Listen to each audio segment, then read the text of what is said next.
Կարևոր շեշտադրումներ արեցիք ներքին համերաշխության, ազգային վերածննդի մասին, նաև ընդգծեցիք Հայաստան-Սփյուռք Արցախ եռամիասնությունը։ Ամեն դեպքում այսօրվա իրողության մեջ ինչպես եք պատկերացնում այդ ներքին համերաշխությունը, երբ մի կողմում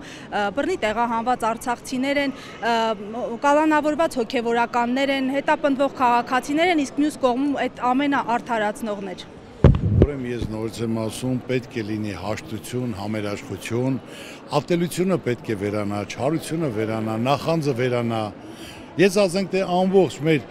երկիրը Հայաստանը պատկերացնենք մի հատ ընտանիք։ Եթե ընտանիքում ընդհանուր չկարողացան իրար հետ միասնական աշխատել, ապրել, լսել, լավը, գեղեցիկը, հզորը, արդյունավետը, ուրեմն ոչ մի հաջողություն չի կարելի։ Ինչ եղել է, պետք է մարդիկ կարողանան, ոչ թե նստեն բամբասեն, ավել պակաս խոսեն, ցեղ շպրտեն, սա նրա վրա, այլ ամեն մեկը պետք է առաջարկի, ինչ է ուզում անի, ինչ կարանի, ինչ է իր առաջարկը։ Մեր եղած կարգով հայտ ներկայացնեք հաջորդ ընտրություններին։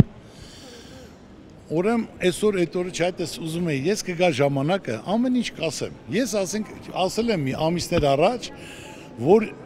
ես պետք է մտածում եմ, շփվում եմ, քննարկում եմ տարբեր ոլորտներ, տարբեր մասնագետների հետ։ Այսօր Հայաստանում չկա մի մարդ, չկա մի կուսակցություն, որ կարողանա մեր երկիրը այս վիճակից հանի։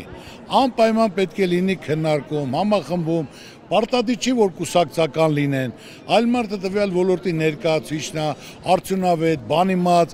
ցանկանում է որ իր երկիրը լավ լինի, հզոր լինի, անկախ լինի, ուժեղ լինի, ժողովուրդը հարուստ լինեն, ժողովուրդը որ աղքատ են, այդ երկիրը հզոր չի կարա լինի։ Պետք է լինի պայման հնարավորություն, բոլոր ոլորտները պետք է ուսումնասիրվեն, որ ոլորտում ինչն է խնդիրը, ինչն է խնդրեմը, ինչ պետք է անես, որ այդ մարդը կարողանա իր աշխատանքով ապրի, որ այդ խնդիրները իրեն չխանգարեն, որ մարդը ծրագիրը կարդալուց հասկանա սա իրան է վերաբերում եւ այդ ոլորտից հասկացող մարդ է գրե, որ այս խնդիրները կան, այս խնդիրները կան։ Մենք այդ ուղղությամբ մշակում ենք եւ հիմա հաղորդումն էլ կա առաջարկ Հայաստանին։ Դռները բացա բոլորի համար, առաջարկում ենք ծրագիր, ավելի լավ բան ունես առաջարկում, խնդրեմ, ասա, եթե դա օգուտ է, դա արդյունավետ է, մենք պատրաստ ենք ընդունելու։ Եվ ասենք մասնակցել եմ առաջարկ Հայաստանին ծրագրով, ծրագիրը պետք է լինի այսօր ուսումնասիրելով մեր երկրի հնարավորությունը, մեր ժողովրդի ունակությունը, որի հիման վրա կարանք զարգացնենք, հզորացնենք, պայմաններ ստեղծենք, զարգանանք, հզորանանք, ամրապնդվենք եւ մեր ազգից պետք է վերանա նախանձն ու չարությունը, չկամությունը։ Հարևանդ հարուստ է պետք է ուրախանաս։ Ընկերդ հարուստ է բարեկը պետք է ուրախանաս։ Աստված քեզ ավելի շատ կտա։ Նախանձ մարդը գիշերը հանգիստ չի կարա քնի։ Դա է իմ ասածը։ Ուրիշը ծանոթ լինի ուրախանում, բայց քու հարևանը, քու ընկերը, քու բարեկամը հարուստ է կամ հաջողակ է կամ պաշտպան դու դրանից վատ ես գնում։ Դա է մեր հիմնական թերությունը, պետք է դա բացատրվի, ասվի, հասկանանք, իրար կողք լինենք, առաջարկները հասկանանք ու կարողանանք լիարժեք դա իրականացնենք։ Տեսնում ենք մարզային այցերի ժամանակ ձեզ շատ են մոտենում քաղաքացիներ, ինչ են ասում, ինչի կարիք ունեն այս պահին։ Ուրեմն մարզերում հանդիպումները ես ասել եմ, բայց իրոք այսօր տեղը չի։ Իրոք կլինի առիթ, որ բոլորիդ գրավիրեմ եւ ձեր բոլոր ցանկացած հարցին կպատասխանեմ։ Հարցերից չեմ խուսափում։ Հիմնական այսօր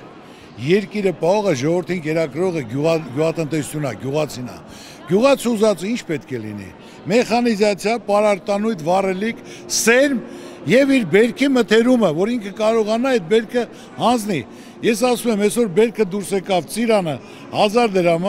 երկու օր հետո դառնում է 800 դրամ, երրորդ հետո 400, 300, 200, բայց ինչի համար։ Մեր Ծիրանը աշխարհում մեկ միակն է, սա պահանջարկը կրուգլի տարիք է։ Պետք է կառուցեն սառնարաններ, պետք է Ծիրանը առաջի սորտը թող 1200 դրամ ընդունեն, երկրորդը 1000 դրամ, մյուսը տանեն կամ ասենք թե ջրի համար, սոկի համար թող 200-300 դրամ, պետք է այդ պայմանները ստեղծենք, որ մարդիկ կարողանան իմանալով արտադրել են չմնա դաշտում, որտեղ գնան դեից բարձի, բերի, հանձնի, տակը գումար չի մնում, չի գնում։ Մենք պետք է կետ առ կետ դա ուսումնասիրենք, կարողանանք ստեղծել, որ մարդը կարողանա գնա այնտեղից հավաքի, հանձնի, իր գումարը ստանա, իր տունը պահի։ Բարդ բան չեմ ասում։ Մարդը պետք է հասկանալով ոլորտը տիրապետելով եւ ոլորտի պատասխանատերը տվյալ ոլորտի մարդ պետք է լինեն։ Ժողովուրդն էլ տեսնելով, որ այդ մարդը այդ ոլորտի ամենան է, դա կապ չունի ազգանունը, բնակավայրը, այլ ինքը ամենալավ արդյունավետ մասնագետն է։ Հնարավորություն պետք է տան կառավարելու, կազմակերպելու, որ ինքը կարողանա դա անել։